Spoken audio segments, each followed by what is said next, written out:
So this is experiment 17, and we will study the heat of neutralization. You have seen in chapter 17, you can calculate the heat, and from the heat you can calculate the enthalpy. Now the enthalpy of the reaction. Today's reaction is an acid-base reaction, which is called a neutralization. Now, neutralization reactions, they are always exothermic. The reason they are exothermic because for example, for strong acid, strong base reaction, the net ionic equation is H plus OH minus, it gives you H2O. So if you notice that H plus OH minus gives you H2O, there is only bond formation. There is no bond breaking. Okay? So now, that's why you will always have a negative delta H. Because delta H is equal sum to the bond broken plus minus sum of the bond formed. Now, is it going to be negative all the time? Yes. But what about the magnitude? Is it the same for all acid base? No. It could be the same for similar concentrations of strong acids. Okay? And however, when you have weak acid, strong base, or weak base, strong acid, that's going to be different. The reason is that weak acids or weak bases, they don't get dissociated right away. Right? And since the reaction, the dissociation is not complete, while the heat is being generated by or released by forming water, some of the heat is being used to dissociate the undissociated acid or base. Okay? Now, we are going to measure this experimentally.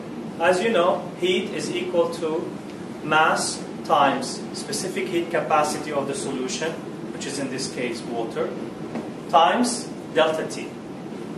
So the mass, I can easily determine it. If I have the volume, and I know the density, I will take it around 1. So I can determine the mass. Specific heat capacity of water, it's constant, it's 4.18. And what I have to determine experimentally is delta T. So all what I need to do is measure the temperature of the solution before mixing and after mixing. Okay? Now I will put it doesn't matter which one we put first, but we will proceed by putting the base. And to do this, we need to start setting up our experimental setup. Mixing to homogenize, it's very important, because if you just add the acid to the base without mixing, inside the solution you will have hot spots and cold spots, and your data will be misleading. So that's why we need to make sure that we are mixing, we are stirring while mixing, so we homogenize, and therefore we have the same temperature among all the solution. For that you will take a magnetic bar, make sure your stirrer works. Now, to measure your temperature, obviously you will need a thermometer. In the thermometer, we have a digital one. So, which will help with the precision. Okay? One of the questions that you will need to answer when you write your lab report is about the precision of the thermometer. So you go back to chapter 1 if you forgot how to determine the precision of a measuring device. Okay?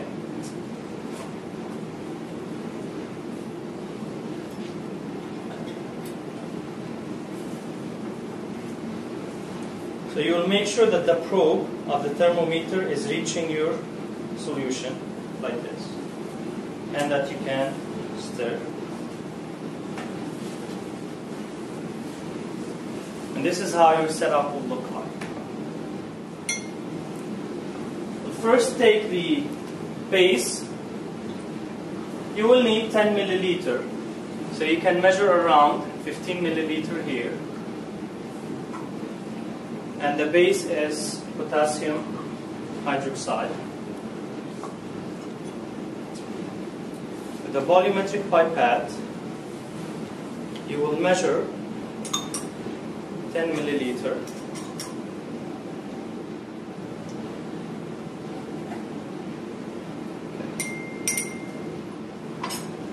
Now that's going to be my initial temperature.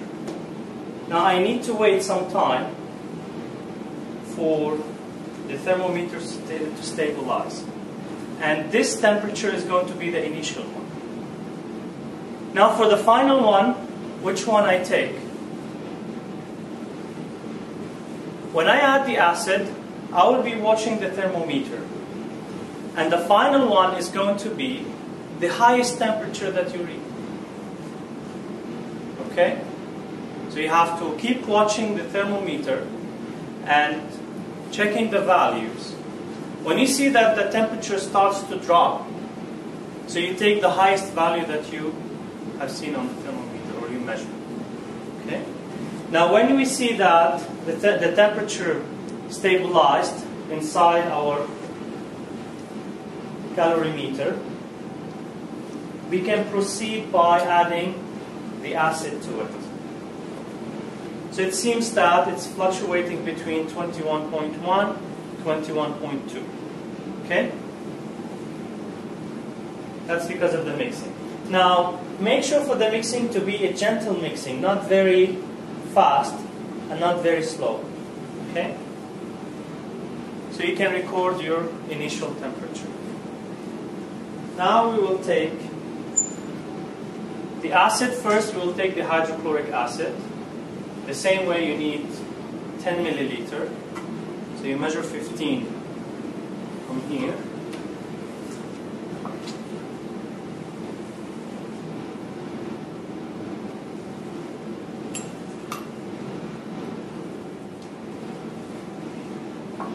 And now keep watching the thermometer.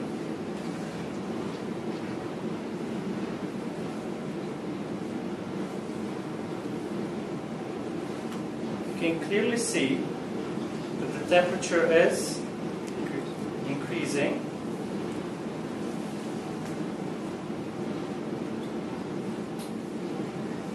As I have mentioned, you keep looking at your thermometer until that the temperature starts to drop.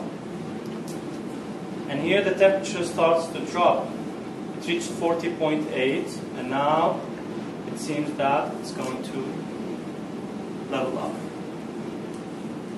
So the maximum temperature that you read on your thermometer, that's going to be your final temperature. So now you have your initial temperature, you have your final temperature. This will allow you to calculate your delta T. The mass of the solution, you know the volume of the solution, 10 plus 10, it's 20. And the density is 1. So the mass of the solution is 20. And the specific heat capacity for water is to a 4.18. Therefore, you can calculate heat. To calculate enthalpy, it's heat over the number of mole. Now, I will explain this in the post-lab discussion. Okay, guys? Now you will repeat the same thing with the weak acid, which is the acetic acid or ethanoic acid. I'll leave the observation to you. In your mind, you should decide whether you will see the same heat coming out or coming out the reaction between strong acid, strong base, weak acid, strong base, or not. Okay?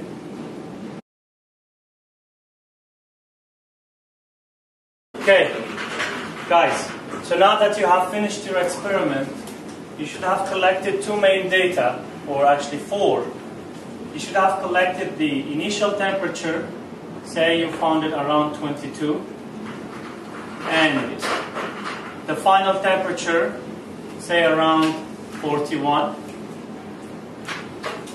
You can calculate delta T, which is in this case 19 degrees. Okay? Now, I'm not saying that the initial temperature in the second experiment has to be the same. It's up to you guys. It's what you have measured. But in principle, suppose they are the same. Now the delta T for the second one, weak acid, strong base, I personally would expect it to be a little bit lower. So the delta T is 17. Now once you have these data, you can calculate the mass of the solution from the volume. Since density, we will take it as 1 gram per milliliter. So the 20 milliliter should give you 20 gram. Now that you have all the data in this table, you can simply calculate the heat, which is equal to the mass of the solution multiplied by the specific heat capacity of the solution multiplied by delta T. Okay? Keep your delta T always positive. So it's going to be T final minus T initial. Now that you have calculated your heat, you need to calculate your enthalpy. You need to keep in mind that delta H, and I will put absolute value, it's equal to the heat over the number of mole. But we have discussed previously that the delta H of neutralization, we said it's always negative because it's an exothermic reaction. I don't have bond broken, I only have bond forming. Now, the fact that delta H is equal to Q over N, and you have Q, you need to look for N. N in this case, it's the number of mole of, say, limiting reactant. But since we have similar concentration for the acids and base, and we are using same volume, so we will end up having same number of mole.